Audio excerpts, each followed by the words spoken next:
1080p full HD resolution, very high detail settings are used, anti-aliasing is on, and VSync is turned off. Fraps was used for the minimum, maximum, and average performance numbers you will see at the end of this video, but it was not used to record the video that you're watching. Instead, an external HD60 Pro hardware capture card was used, recorded on another computer. There is zero performance loss for the fact that I've recorded this gameplay. The computer doesn't even know it was being recorded. The numbers in green at the top left corner of the screen are from MSI Afterburner, a free program that you can download from MSI.com to get real-time information on what your computer, your CPU, your RAM, your graphics card, etc. are doing in real time. I have done a video on how to set that up. Link in the video description below to go check that out. Now, I recorded over 1 hour of gameplay here between the three different cards. Don't worry, I'm not going to show you all hour and 15 minutes that I recorded because frankly it would get boring at some point. The entire point is to show you representative samples of the gameplay from each of the three different runs on the three different machines. We are currently watching the i5 2400 based machine. Take a look at the MSI Afterburner numbers at the top left corner of the screen. The first line is our graphics card itself, the GTX 1050 Ti. The percentage there is the percentage of the compute power, the compute calculating resources of the card that are currently in use. At the moment we have 82, 85, it's jumping around there, there's 96, 97%. It is not pegged at 100%. Usually in games, whenever you are graphics card limited, your total performance is entirely GPU based, that will be pegged at 99% and it will stay there. What this indicates is that the graphics card is not the primary limiting factor to more performance. It is one. We are using most of it. Anytime it hits 99% or even 95, 96%, basically we have reached the limit of the graphics card. But during this run, you will notice at times it drops down into the mid-80s.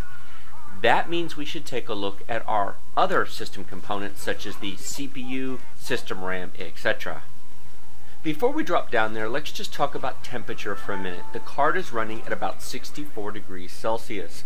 Warm for humans, but very reasonable for a graphics card. This card has no problems running in a basic pre-built system. This particular computer is a Dell Optiplex 790 mini tower case.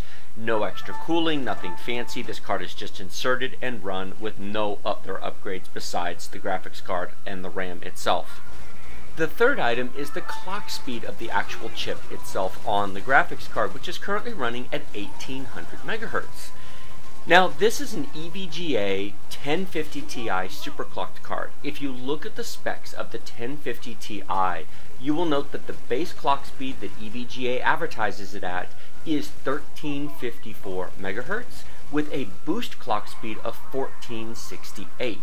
Now wait a minute, you say, if it's 1468 megahertz boost clock, how in the world are we running at 1800? Is it overclocked? Well, yes, it is overclocked, but I did not do it. I have not changed the settings in any way. This is GPU boost from NVIDIA automatically increasing the clock speed of the card. I have not adjusted the settings whatsoever. This card is stock, inserted and run as it comes out of the box. And this is the beautiful thing about the new 10 series cards from NVIDIA is they boost very, very well.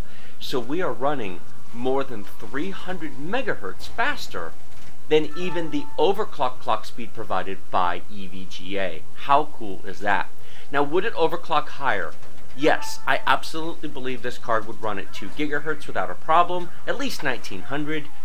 The temperatures are fine. Anything up to about 80 degrees Celsius is within normal operating temperatures, but I don't normally overclock cards when I'm testing them. I run them out of the box because that's how I believe the vast majority of people use their cards. They take their card, they put it in their machine, and they use it. I think the percentage of people who manually further overclock their card, oh, excuse me, coming through, what are you doing, having a nice picnic, I'm running over you. The number of people who manually overclock their cards is small, but if you want to, MSI Afterburner provides an easy slider. You can simply drag it over 100 megahertz if you want to, and then monitor your temperatures to make sure that the card is not overheating. Finally, let's come to the VRAM itself, the line right below it. 4 gigabytes of VRAM. Come back here, I'm trying to steal your car. You don't mind, do you? Oh, excuse me. Oh, I think you got shot by the cops. They don't mind either. Now on the VRAM usage, we're using about 3.3 gigabytes of our video RAM. Now in my experience, Grand Theft Auto 5 at very high detail will run just fine on a 3 gigabyte card. Ow, man, good thing I'm like invincible, because that would otherwise hurt. It does run in 3 gigabytes of RAM. It would not run in 2. If you bought the 1050 2 gigabyte card, you could not run this game smoothly at very high detail. You could run it at high detail. You'd have to turn the detail settings down from very high to high, but it would run on a 1050. But the 1050 Ti, with its 4 gigabytes of VRAM, lets you crank the details up to very high and enjoy it in all of its beauty and splendor. The clock speed of the VRAM is next. It is 3.5 gigahertz. Now, because it is, we're going for a jump. That's pretty cool. I'm sure the suspension and truck will be just fine after that jump. You could do that in real life. Oh no, are we gonna hit that truck? Are we gonna avoid? Yes! Super jump completed. Epic skills. Anyway, so it's DDR memory, so double that. So the memory on this card is actually running at 7 gigahertz, effective clock speed. All that aside, let's come down to this i5 4440. 99 or 100% number there means we're using all of the compute power of the graphics card. Now, why did I select a 1050 Ti? Great question.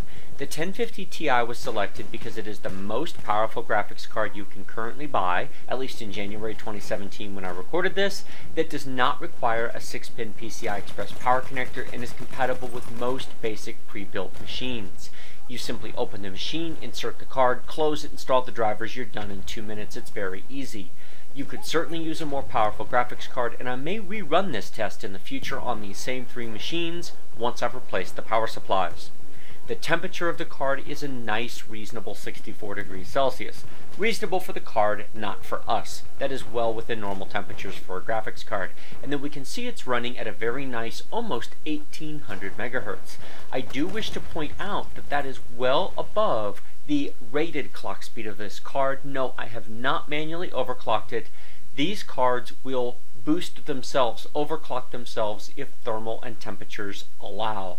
Basically what this means is this card is running a good 15 to 20% above the shipped clock speeds of this card. It's one of the reasons why I like it so much.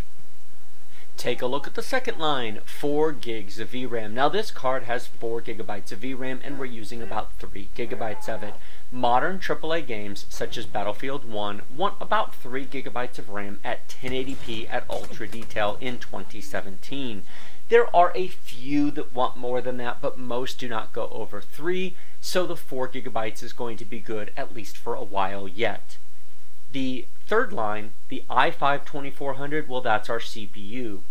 Now when this reads 100%, what that means is the game is using all 4 of our cores. At the moment, it's using between 80 to 90%. There it's 80, there's 86.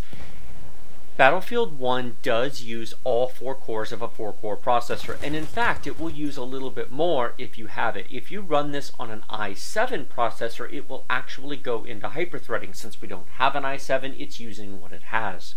You can see the temperature of our CPU, also a very reasonable 63-64 degrees. This particular computer I'm playing on is a Dell Optiplex 790 MT Tower. There's nothing fancy in it. I've previewed this on my channel before. These are amazing values, under $150 on eBay. There'll be a link in the video description below to my $250 gaming computer video that talks about how to put this machine together for about $250 and play games like Battlefield 1. Look at that, we're getting 55 frames per second on $250 for the computer. That's not bad. System memory usage. Now this is a test computer, not a personal machine. There is nothing running on this computer besides a clean copy of Windows 10, Battlefield 1, MSI Afterburner, and Fraps. As I said before, the video is being recorded on another machine. Take a look at our system RAM usage. MSI Afterburner and Fraps do not use a lot of RAM. This is all Battlefield 1. Will Battlefield 1 run with only 8 gigabytes of RAM? Yes, it will, but it will not run as smoothly. Average frame rates will not be very different. 1 to 3 frames per second less, very minor average frame rate difference. What you will notice is the minimum frame rate really drops. The smoothness, the frame stutter really changes when you only have 8 gigabytes of RAM in Battlefield 1. This game will use more than 8 gigs of RAM. The entire system is using 9.4 at the moment, and it's worth noting that memory allocation does not include the disk cache.